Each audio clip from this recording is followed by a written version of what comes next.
turning back.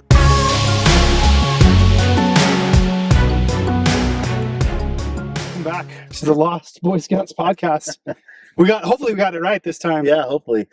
Jeremy called me, and I don't know if you've seen his message, but he was like, hey, you know that the first 15 minutes is like really scratchy and all that. And I was like, and then 2 seconds later, he said, oh, that must have been what you were talking about at the beginning of the podcast. Yeah.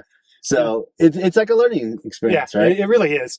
I mean, I like to think myself as technical, but there's different types of technical, right? Sure. There's all this audio, this video, this stuff that I'm learning, like stuff that I've always loved cameras and this kind of stuff. But man, what a crazy, huh? Yeah.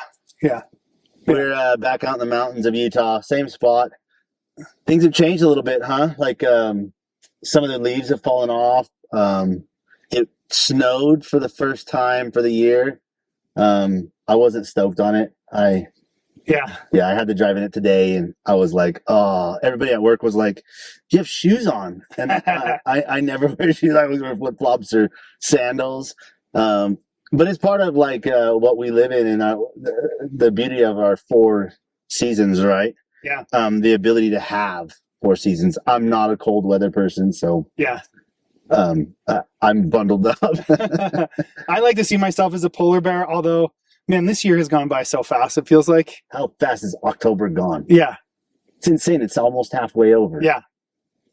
I wonder if it's just that we've been busy and like life just doesn't slow down, right? It's one of those things. It's for me particularly. It's like it's hard to handle the rapid change. Like I want to be so productive. Yeah. Again, my perfectionism like really Gets the best of me. I'm like, I see that the time is like really speeding by, but at the same time, like I have to hit the brakes and say, okay, same as my jiu-jitsu, right? Like I don't see the progress that I have in my outside life, but you know, my kids do. We've moved. We've established a new. Yeah, life has moved on. Yeah, life has moved on, and you've grown and gotten better, and some things stay the same. Yeah. And some things don't, right? Yeah, and the things that I really don't want, like the things that I'm really like pushing myself to do and to be different. If they haven't gotten to where I want them to be, then I get really hard on myself for sure. Yeah.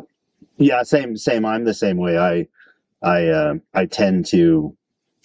Like I talked about, I tend to resonate. I tend to look at what's going to go on in the future. Like, what's the next year hold? What's the next 4 months hold? And then when I listen to my morning meditation music, it's always like, stop doing that. Yeah. Don't go in the past because that's where your wounds are at. Right. And don't go in the future because that's where like expectation and that we talked about last week, expectation bias happens. Because if you don't accomplish those, you know, what you think you should, then you feel like it's a failure. Yeah. And in all reality, life's not a failure because you just maybe lose sometimes, but it's a lesson learned, right? Yeah. And that's always what I tell myself in the morning, like stay in the moment, Danny, stay in the moment. Don't move on, and definitely don't look back at what could have been, what should have been, or what I want. Yeah. Because you'll never accomplish what you think you should have accomplished.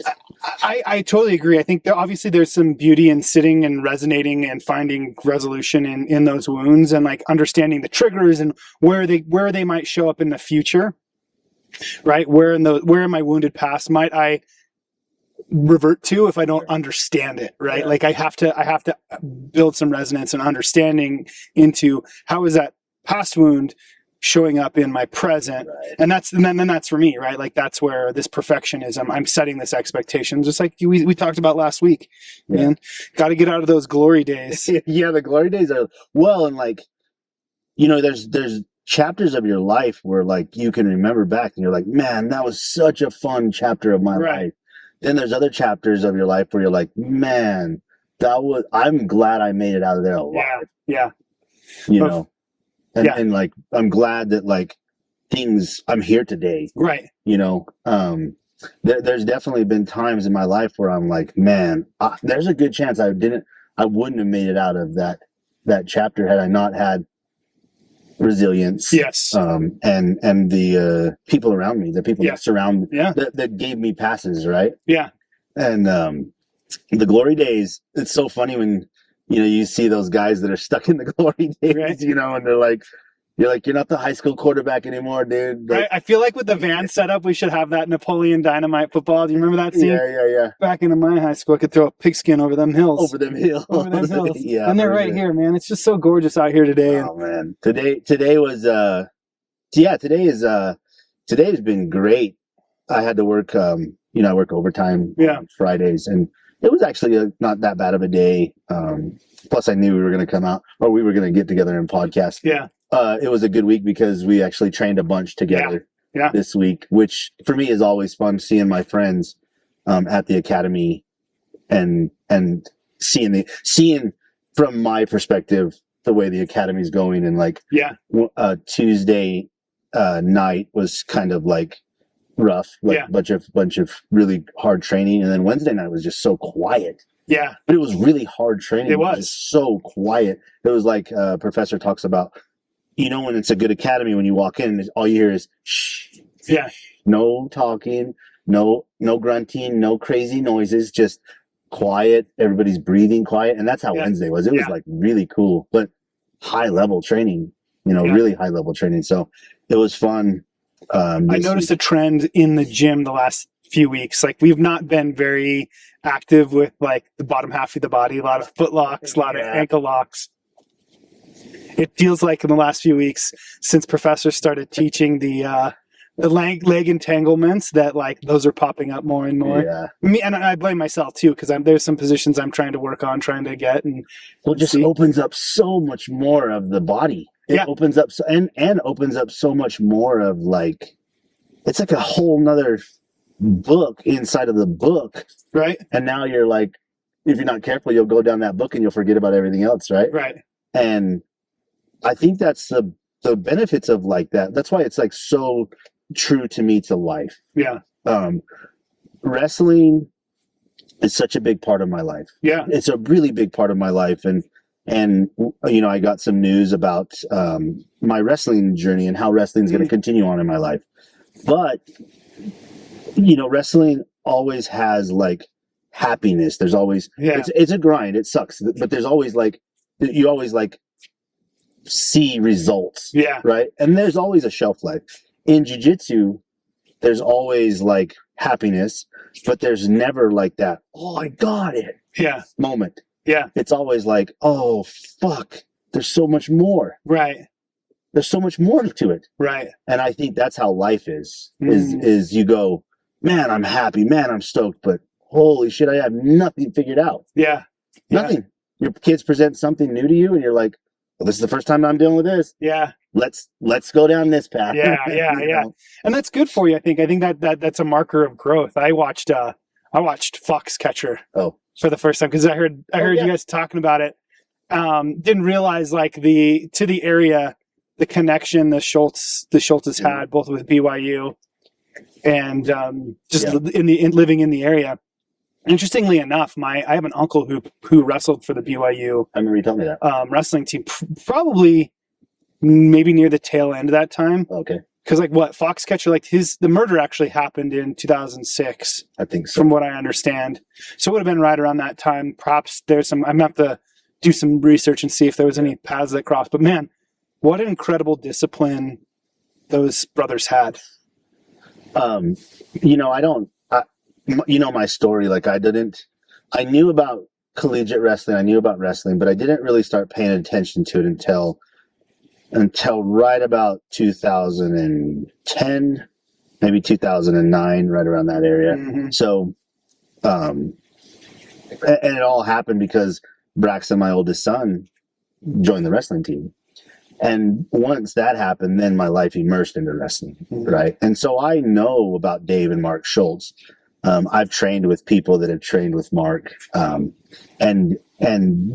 their upbringing and the way that they approached wrestling was fanatical, right? Yeah. But also they were known for being so mean. Oh, really? So mean to you. Yeah, like mean to you. Like if you were wrestling them, you knew that you better protect your arms and you better protect everything because they were going to try to rip it off. Wow. But then I've heard stories about Dave, just how nice and kind and like just a beautiful soul he was, and loved his brother so much. Yeah. And that whole thing, the way that it played out, is a bummer. If you haven't seen Foxcatcher, if you haven't seen the story, I mean, it's pretty crazy the way that it turned out, because Dave Schultz was the guy for USA Wrestling. Yeah. He was the guy. He still to this day, like, people talk about him, and he's a legend of the sport. And then ended up getting murdered. Yeah, it's interesting because the gentleman, John DuPont. Yeah. Like, one, it's an incredible movie. It came out in 2016. Yeah, probably. I think last night, because I finished it last night, and then I, of course, got on the internet and like I'm trying to understand, like, okay, what happened? Like, I didn't realize that the movie is actually kind of has that. I didn't know that the murder was associated with it. I just thought it was a movie about wrestling. Right. And I heard some guys at the Academy talking about it, and I was like, man, I should probably go watch that. B Team Jiu-Jitsu has their Foxcatcher, series that they do too. So it's like, what is this about? What do I need to like? And so, yeah, but the dude came from incredible means, and you watch it, and the way the movie portrays him is that, like, he's kind of a total poser, kind of just uses money to like, he wanted to be this person. He was trying to fake it through money. Like, and he was really trying to fake, he thought he could, status and prestige through money. For sure. And unfortunately, like, we do that. We put people on the pedestal because they have money. Yeah. Money definitely can gloss over or hide a lot of things. Right. And you can't fake very long if you haven't put in the work. Right. If you haven't put in the work, you can fake it, but eventually people will see through that cloth or see through that sheet. Right. And especially in a combat sport. Right. There's you put yourself out there. There's that scene where his mom comes into the gym on she's wheeled into on the wheelchair, and there's a bunch of spoilers here. Sorry if you haven't watched it. I don't feel too bad for you because it's an old movie, but John DuPont, like, starts talking about, like, he's trying to prove to his mom that, like, you can totally see he's trying to prove to his mom that he's, like, leading this group of men. Yeah. And that he teaches, like, a basic arm drag and, like, a basic position. Right. And at the end, Dave kind of gets up and he's like, all right, let's work on arm drags. Like, this level of wrestling that these guys are at are so far beyond that. But that's what he could offer, right? He was trying to prove to his mom, and, like, there's a man who just did not have resonance with his past, and it shows in, like, when they went to trial and he had the, basically where they say he had a mental breakdown. For sure. And that's why he, like, we've kind of talked about imposter syndrome before, right? And the imposter syndrome, like, in that moment of, like, thinking that more than what you actually know is so prevalent sometimes in your life, right? You're like, you see something, you're like, oh, that guy has no idea what he's talking about. Yeah. But he's able to trick a couple people, or money talks. Yeah. And now you have to pretend like, because this dude is paying your paycheck, right? You're like, okay. That whole scene where he does the wrestling tournament, it's got his name on the tournament. And everything. You see him slide the cash to the guy that kind of takes the dive, and you're just like, shit, like, that can't feel good. I know. It's got to be so bad for you to be surrounded by people like yes men. Yeah. Like, surrounded by people that are just yes men. Have you ever been in an environment like that? Oh yeah, absolutely. Where you've had to play that part and also be on the other end? I think when we act from a place of insecurity, when we act from our pseudo self, we are the yes men. Absolutely. I was a yes man up until, and I do still find myself seeing, like, me going to that they call people pleasing, right? People pleasing. Dan Glover, the No More Mr. Nice Guy, his book is all about, we do this because we want to be accepted. He wanted to be accepted in this community. It did not matter that John was, like, an ornithologist or this amazing bird watcher. He was very published, but, like, maybe that's how his whole life was, that he just spent his way into becoming these things and he never really authentically had it. I don't know. Sure. And I don't want to necessarily speak ill of the dead anymore, but, like, he didn't need to be. He could have just been the money, and the money could have been enough to make this incredible program. Right. I fall into, when I first started coaching wrestling, because I actually never wrestled, Never had until I was an adult, never had a wrestling match. I did wrestle in veterans nationals, like I talked about, only so that I could understand the experience. But it's not like being a kid wrestling. Right. Being a kid wrestling in junior high, high school, and then subsequently college, if you decide to do that. I see it.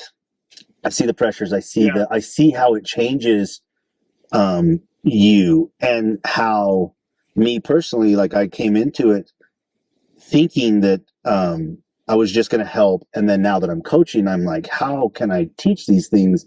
How can I resonate or even associate with these young men and young women when I've never done what they've done? Right. Like, I've never been in that position as a child, where your parents and your family and your team and your school are looking at you as this wrestler who has this weight of this weight of what your expectations are, and that imposter syndrome, it would get the best of me sometimes. Yeah. And I would shy back, because I didn't want to be seen as somebody that would be like telling you how to do something when you've actually done it 10,000 times, when I've never done it once. Right. And that to me was like, God, it was such a big learning experience for me. It was such a big learning experience for me. I've definitely had that same experience in lacrosse, right? Lacrosse for me growing up, I played through high school. Post high school, I played, on some collegiate level club teams. Nothing ever really associated with too many colleges. But at the time when I was in high school, college lacrosse, Division I lacrosse was as far as you could take it. Right. And so if you were connected to coaching at that level, you had more credibility, right? Sure. You were seen as more credible. So how do you stay connected with the support that you love, that you enjoy, when you don't necessarily have the credibility? I think some of it comes from killing your idols a little bit. Sure. Right?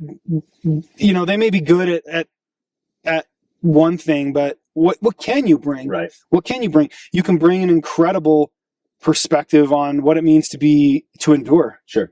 To work in a combat sport, to be in the cage, to the mental aspect of it, rather than just being like, oh yes, I'm this, big swinging dick on the wrestling mat or on the lacrosse field. Like, that's when our ego is spun out of control. Sure. I don't have anything to prove on lacrosse to anyone in this valley.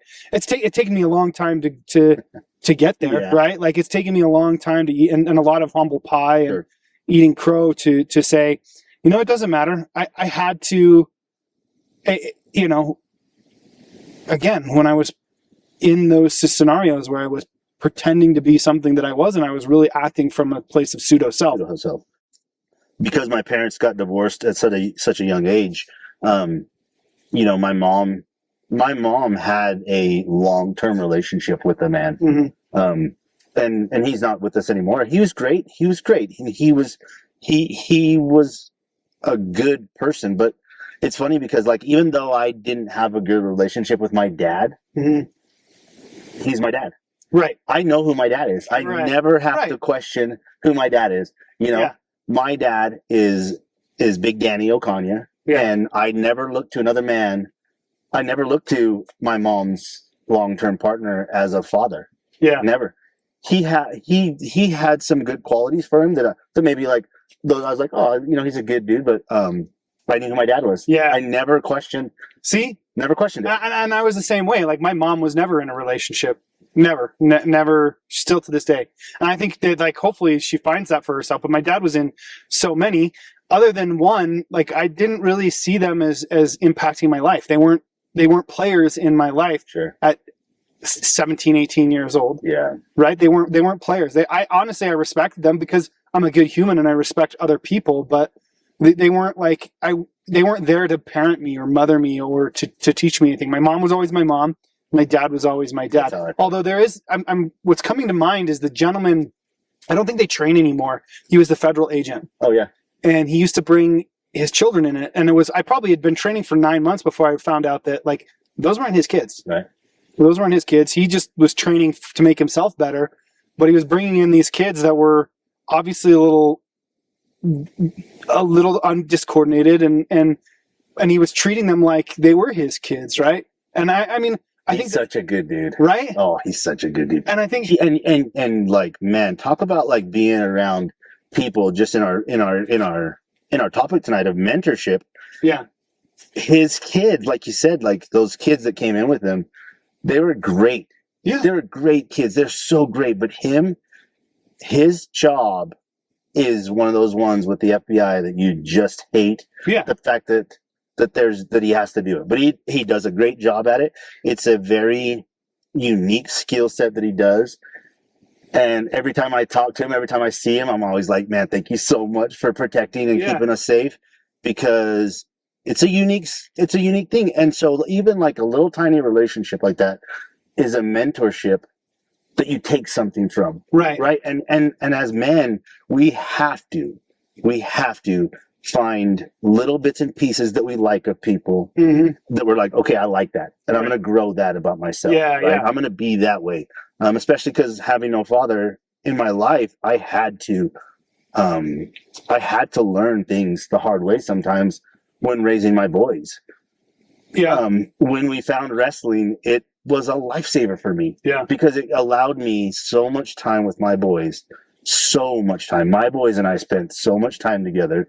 Sometimes not, sometimes they probably they don't have the fondest memories of Yeah. some of those things. But at the end of the day, like, I had fond memories of the fact that, like, I was able to find that community, and it taught me so much. Then next thing, boom, jiu-jitsu. yeah, And now I have this great community around myself. yeah, My friendships as a man are so great, and I feel like it's what, like, my purpose is, right? And mentorship is a big part of my life. It's a big part of my life, and I think, like, I've been lucky. I've got great people around me, and I've met men that I'm like, man, I really like that guy I like that quality about yeah, him. yeah. I'm going to try to be like that. And maybe that's the true point of mentorship, is that we don't put these people on too much of a pedestal. We don't want them to become too elevated where they become idolized. Again, watch out for that. And perhaps this is my own twisted past coming out of a high demand religion, right? Sure. And we put certain people on a pedestal and we want to emulate this person. And like, even in modern Christianity, it's like, I want to be like Jesus. And like, yes, as an allegory, I love the concept of Jesus, who was this person that was like ultra forgiving, loving, like, you know what I mean? He exhibited some qualities that I really loved. Do I want to be like that? Absolutely. Do I need to put him on a pedestal and worship him? I don't know. Yeah. I don't know, because I don't know. Like, really, I don't know if the story was actually true. Sure. I think that, like, for me, it makes a great allegory. It makes a great story. I understand. And I think if you look at it from that perspective, I don't get too tied in. I don't get too married to the idea. I don't have to, fall on my sword to defend any one of his ideas. Sure. I can be open. I can be my own person. I can be my own man, and I can emulate those things that I like about them. That way, if they, they fuck up and they become, Jeffrey Epstein, on the other hand, you can, you're not so married that you don't have to backpedal it. Well, and man, like false idols and false idolacies.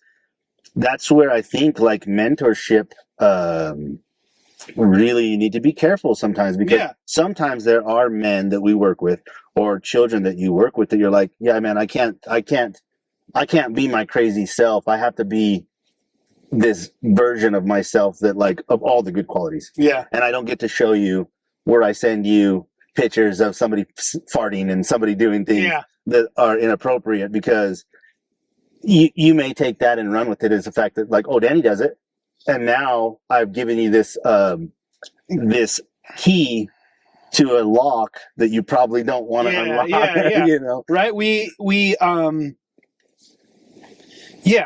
creatures that learn by example. For sure. Way more. I think that's why I've always, like, I could never get into the military myself. I really, like, when 9/11 happened, I really wanted to join the military. I couldn't physically do it because of my eyesight. Mm-hmm. But I've always loved that the Marine Corps officer candidate school has this saying, ductus exemplo. It's lead by example. Sure.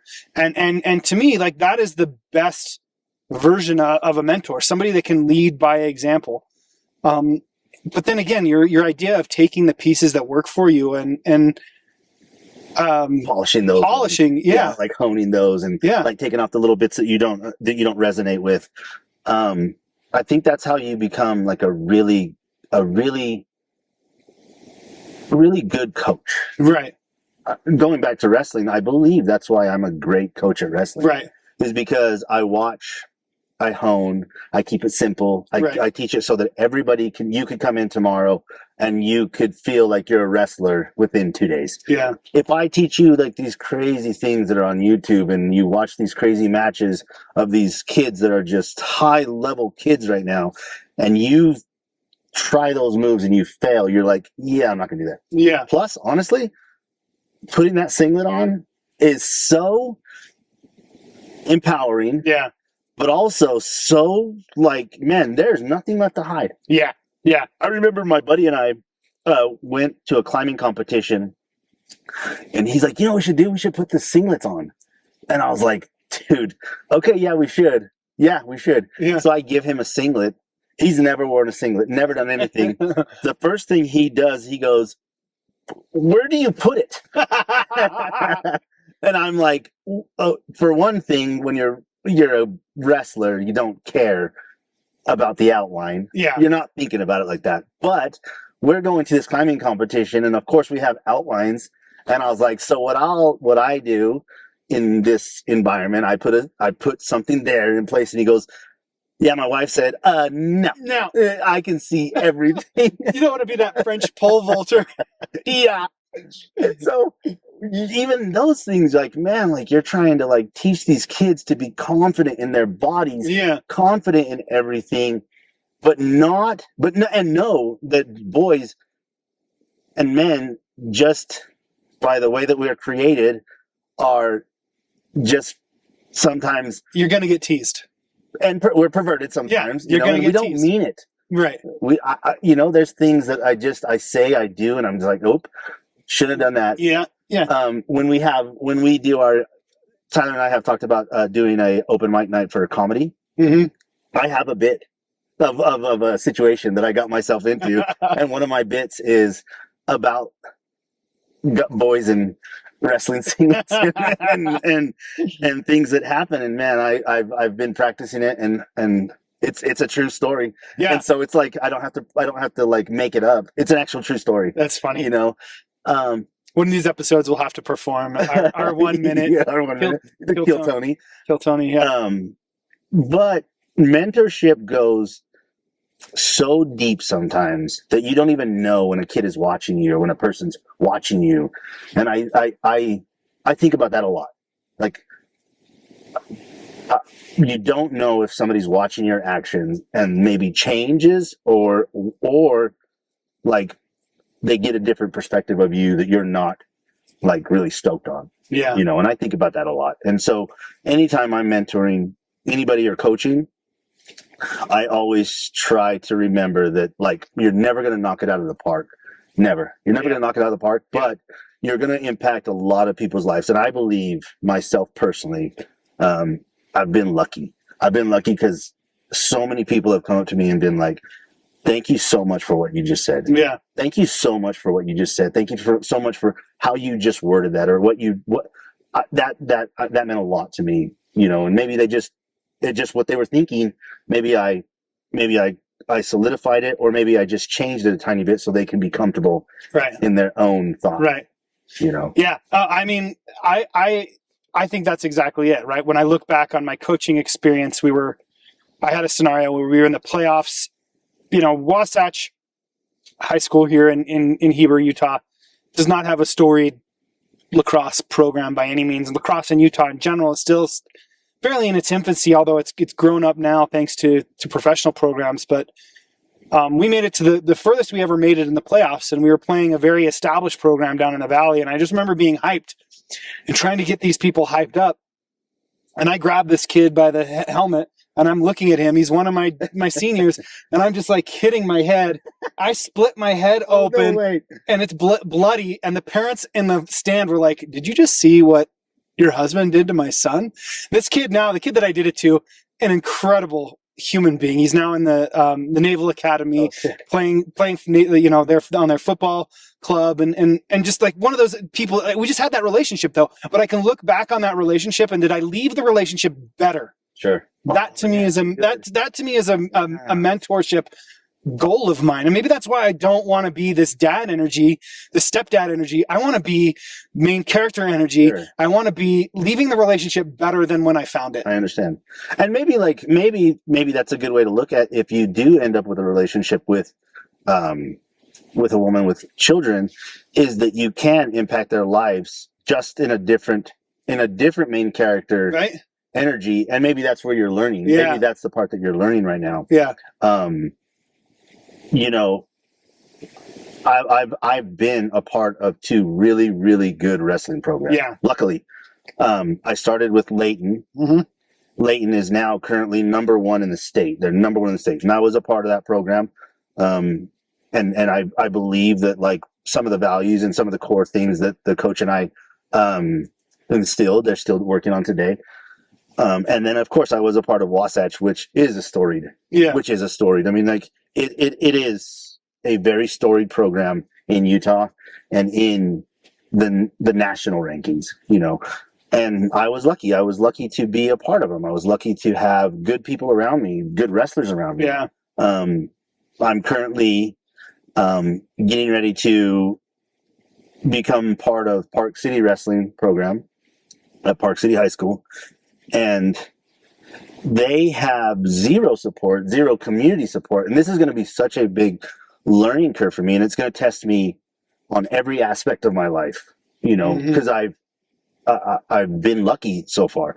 And I'm going to be building it from pretty much the ground up and improving on, and hopefully giving more to what Tristan did last year, which was just getting the kids out there, keeping them out there. He did such a good job with them at 20 years old, 19.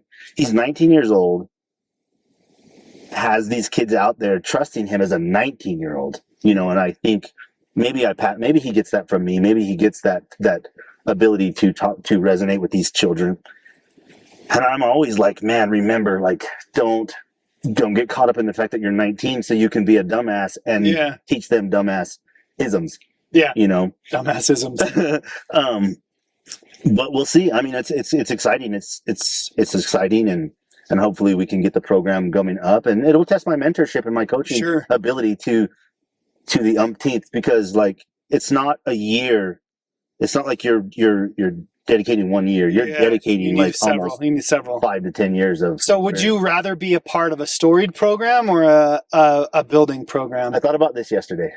I kind of had a little bit of an epiphany. That I love the fact that I have this concrete foundation of these 2 foundations that I can build potentially. Like, man, I was thinking like, gosh, it would be awesome to have, you know, a team that does really well at state. Right. You know, makes it in the top 5. And they're like Tristan, Danny, Kurt, Larry, Meg, they did that. Yeah. And they did it from ground. And I think that will be kind of cool with the main character energy. Yeah. Right. And that stepdad energy that we were talking about. Part of that with me also is I know for a fact that I couldn't do it either. Yeah. Not that I wouldn't, you know, I mean, I'm not in that situation. Right. So it's really hard for me to understand or resonate with that idea, because I know personally, like I would struggle with the other person. Yeah. You know, the other side of that. Yeah. Because you don't want to step on toes, right? But if the person's not teaching the children the right life skills, when do you step in? When do you say enough is enough? I got to tell you these things. Yeah. Yeah. It is very interesting, right? You go back to that Jordan Peterson quote about like, when your child does something, you've got to correct them. Yeah. Because you're going to correct them in a more gentle way than probably the world will. For sure. And I think that's true, but I mean, I think that's part of like we're in this dynamic as a family. I'm not necessarily your dad. Sure. I'm not here to replace your dad. Your dad is still going to be an example in your life. He's still going to teach you things, whether you're aware of what he's teaching you or not. He's still teaching you things, but I'm also going to be in that life. Just don't call me a stepdad. Yeah. Right? You know what I mean? How did that, so going back to it, you were on a date and you're telling this, your date that, what was her response? She got really wide eyed, like really wide eyed. And again, it has nothing to do with me not wanting kids or not wanting additional kids or not wanting to grow my family. But you know, at my age, my kids are grown. Sure. Yeah. Do you really think that like I'm going to meet a new woman and my oldest, who's 18 years old, is going to accept her as a mother figure? Sure. I mean, I don't know. I think that like she'll probably be able to teach my daughter some things and provide my daughter with some critical life experience. But I think it's on my daughter to like really determine what role is this person going to have in my life. Right. As somebody who sat on the sideline and watched my kids kind of, you know, have a bonus parent per se, like I don't get the impression that they care too much. Sure. And it could just be that the nature of that relationship isn't very evolved yet, but you know what I mean? Like if they don't respect the person that I'm with, I'm not going to be with that person. Right. That's an interesting stand, because I don't know if everybody would have that same stand, right? No. I think it's unique to me, and I wouldn't suggest it for anyone. I think everybody's unique, and you have to determine. Like ultimately, my relationship is up to me. Sure. Right. I agree. But I do have younger kids. Like I have, you know, a 12-year-old at home. I have a 16-year-old at home, and I certainly would expect that whoever I partner with is participating in that upbringing, and that's by being a living example of what it's like to live in this world. Relationship dynamics are weird. In the studio, it's 8:42 right before the podcast comes out, and sometimes you have to reset up and shoot an outro. So, Danny, thank you. Yeah. For swinging by on your way home. Yeah, it's been crazy with testing out our new equipment and the learning curve behind it. And Yeah. I'm super grateful for you to keep working within our audience, to be patient with us, because we're trying to figure out ways to use the best to be wireless in other places, because we have so many people that are willing to come on the podcast with us. Yeah. And you record that and we watch ourselves, it's hard to put yourself back in the conversation. Yeah, right? yeah, exactly. It is. It's really difficult to put yourself back in a conversation, and super just grateful for all that you said. And like, again, I think it opens up where we want to take the podcast. Like, why did we start it? I'd love to, you know, get out on the mats a little bit and get out to the wrestling tournaments and get out in the community and take the podcast out of the studio. I love the studio. You know, when it's you and I just having a session, and we got space down here to have a guest, but I think again, like getting the bus out there, it's going to look so good in 4K. Hopefully you guys are appreciating the 4K. Yeah, thanks for being patient with it. Yeah, the podcast, as we were going on about mentorship and how to take that and how to be involved as a mentor is so important to me. It's such a big part of my life, and I can't thank the people that have allowed me to be a mentor in their life enough. Like I'm grateful for it, because it's such a big part of my life. And when you those people around your children, especially where you are like we were talking about main character energy and stepdad character or step parent energy, you want to be able to have a cohesive version for each of your children. Exactly. It's so interesting as I've gone back to school and started some of my first coursework. I'm like, they're emphasizing the structure of systems. And we look at these systems, right? What systems are you putting in place? Like we put in place systems to our daily routine, to our jiu-jitsu routine. But like when we expand that, we actually have a family system, right? And we have an open family system where we allow information in. We have a closed family system that doesn't allow a lot of information, where there's one person. And so like I started this because I felt like I needed it and I didn't know where to get it. And I just feel like I didn't resonate with a lot of the other voices that were out there. And so with this, the cool new economy we're in, the social micro space economy, we can really develop content that's unique for our particular voice, and hopefully that resonates with people. Yeah, and there'll be that little cut from when we were talking in the best to right now. Yeah, But the overall the overall message is the same. Yeah. Right. We have the same message, and we're learning as we grow. We had such a crazy night last night. Oh, I'm so tired today. oh, it's brutal. Just the fact that we have the academy as our mentorship and as our own place to experiment is what I would like for other people, but also to be that like space for them, and be that space for as you grow, to have people in your life of mentorship. And it was like those days are my days to recover, you know. But I was still excited today of like being like, let's go. I want to keep going. I want to keep going. I want to keep building. I want to keep encouraging and keep my name out there and putting myself out there to get better.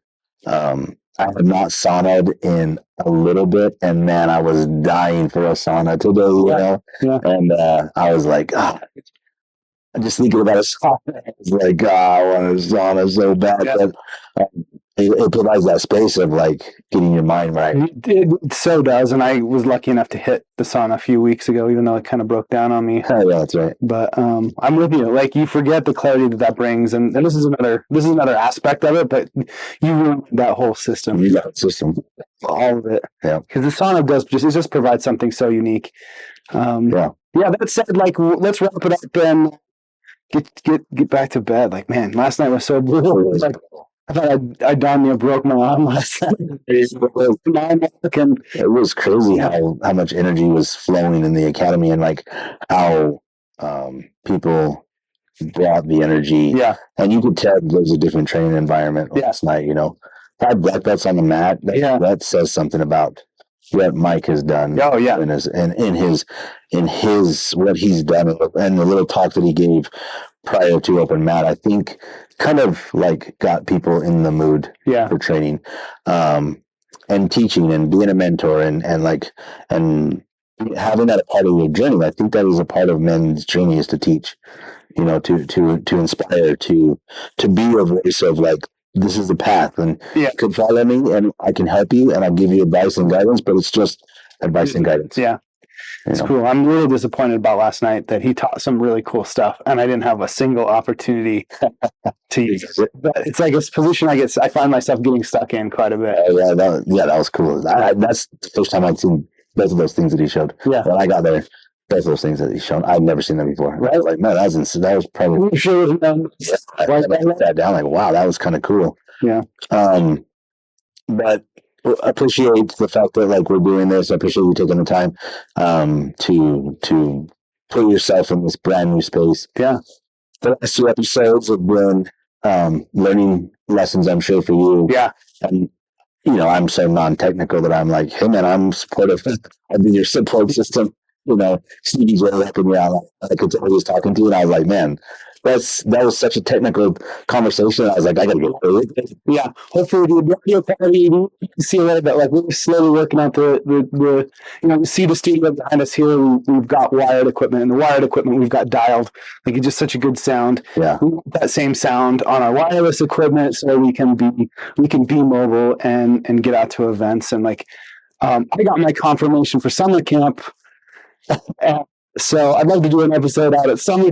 Like, that's the kind of stuff that I'm looking forward to. I agree. I hope in the next, I think we got another episode to kind of work out the last of the bugs, and then into guests after guest after guest after guest. I think that I'm going to go ahead and try to line them up, so that we have a guest on each episode coming up. Yeah. And so, man, I appreciate Park City Wrestling. They allowed me to become an assistant coach. I've got that coming up. That was my announcement. That was a big announcement. Oh, cool.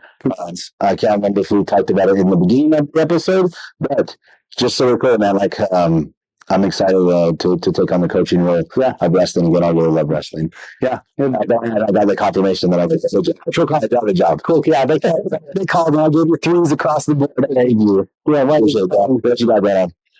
Just training, trying to ease myself back into school. We're getting into November, right? Like, it's going to be Thanksgiving before we know it. It's going to be the holidays before we know it. And it flew by, right? Yeah. I mean, this whole year has been like a blur. Yeah. Like, it feels like just yesterday was January. Yeah. Like, I don't even know where the time goes. So just hitting the mats, school, work, at the rink, kids. Yeah. Nothing right now. Just those things. Good. Just laying the foundation. Yeah. A thick one. Yeah. So that nothing topples. Yeah. Yeah. Yep, exactly. Yeah, good. Exactly. Yeah. Shout out to Mayhem in the Mat. If you haven't heard, we partnered with them as ambassadors. Their mission of high quality jiu-jitsu gear for kind of working out your mental stress on the mat. It lines so perfectly with what we do here, what we talk about on the podcast. Check out their website. They just launched a new website. Looks pretty stinking good. You can use Lost Boy Scouts for 15% off, and they hook us up with a little bit to get cool new equipment, and their stuff looks good. Looking for sponsorships, looking for collaborations, looking for just ideas for things. Even if it's like, hey, do this with your audio. Hey, do this. Yeah, I prefer you to be Wyatt. Yeah, I know, really good. Yeah, and so grateful for the last 2 episodes for those of you that have been able to power through. I listened to the last one; it was great. I'm sure this one's going to be great as well. Yeah, we'll get the audio sorted, and just appreciate you guys. Until next time, we'll see you on the mats.